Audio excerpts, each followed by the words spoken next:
امام بصیری ساری زندگی بادشاہ دے قصیدے لکھتے رہے. اس ٹائم پرانے زمانے میں بادشاہ دے نال جناب علماء بیٹھے انہوں نے کلو فتوے کندے آسے، شاعر بیٹھے انہوں نے کلو شعر و شاعری لکھاندے آسے.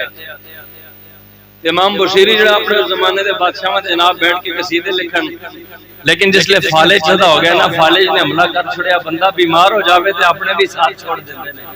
کوئی ایک باری آسی، دو باری آسی، پھر رفتہ رفتہ نہ بھول جاندے نے. تے بیمار بندے کا بڑا اثر ہوندہ ہے، یار کون آیا ہے میرا حال پوچھنے سے.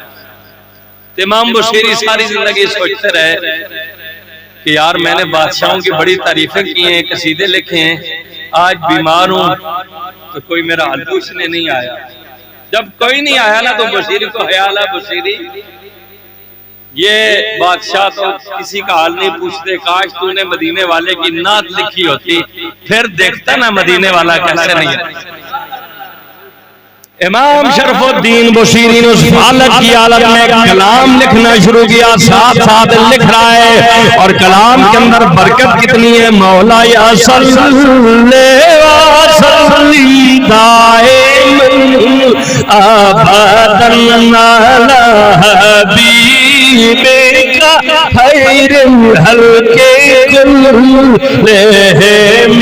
محمد سید الکونین وثقلین والفریقین من رب ومن. امام بصیری نے میرے نبی پاک علیہ السلام کا کلام لکھنا شروع کیا، ساتھ ساتھ پڑھ رہا ہے. ادھر امام بصیری کی آنکھ لگتی ہے، نیند غلبہ طاری کرتی ہے، ادھر خواب میں مدینے کا تاجدار آ جاتا ہے. ادھر خواب میں میرے آقا مدینے کے تاجدار آئے. سرکار ہمیں بصیری کس حال میں؟ تو بصیری کی آنکھوں میں آنسو ہیں. ساری زندگی بادشاہوں کو یاد کیا، کوئی نہیں آئے، لیکن یار آج مدینے والا آ گیا ہے.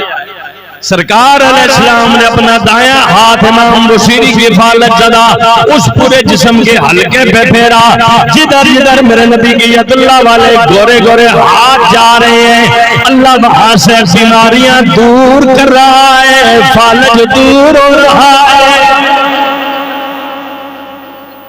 میرا قصیدہ لکھا ہے، سرکار نے ایک چادر مبارک عطا فرمائی.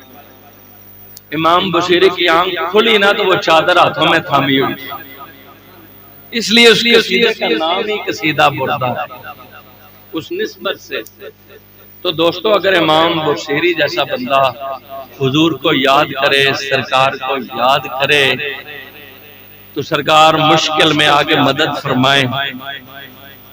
تو آج یہ لوگ جنہوں نے سرکار کو ظاہری طور پہ دیکھا نہیں ہے، حضور کی محبت میں تڑپتے ہیں، حضور کے شہر مدینے کی دن رات دعائیں مانگتے ہیں، تو ہمارا عقیدہ ایمان ہے کہ سرکار علیہ السلام آپ کے وصال کے بعد آپ کی روحانی قوت جو ہے نا اس میں کوئی کمی نہیں آئی ہے.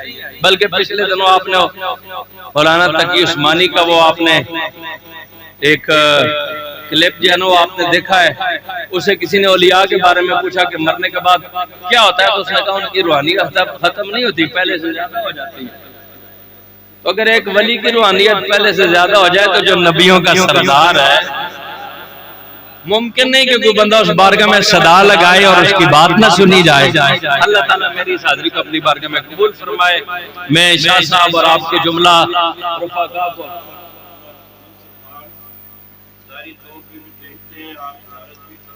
ماشاءاللہ آپ باتیں سنتے بھی ہیں اور اپنے غلاموں کی باتوں کا جواب بھی ماشاءاللہ ماشاءاللہ کوئی شک ہی نہیں ہے اس میں. آپ مولوی اشرف علی تھانوی صاحب کی کتاب دیکھو نا، مواعظ میلاد النبی، اس کتاب کا عنوان ہے، نام ہے مواعظ میلاد النبی. ہماری لائبریری میں موجود ہے، مفتی صاحب کے پاس بھی موجود ہے. اس میں انہوں نے ایک واقعہ لکھا ہے کہ حضرت شیخ احمد رفاعی رحمت اللہ علیہ میرے آقا کی بارگاہ میں حاضر ہوئے. سرکار اسلام کی بارگاہ میں مواجہ شریف کے سامنے کھڑے ہو کے آگے سلام کرنے لگا، السلام علیکم یا جدی. اس نے سلام کیا، شیخ احمد رفاعی نے، وہاں مدینے والے نے جواب دیا، وعلیکم السلام یا ولدی. کہتے ہیں 60,000 کے قریب لوگ مسجد نبوی میں موجود تھے، ایسے لگا جیسے آقا خود تشریف لے آئے ہو۔ تو کہنے کا مطلب یہ ہے کہ بندہ سلام پیش کرے اور جواب نہ آئے، ایسا ممکن نہیں ہے۔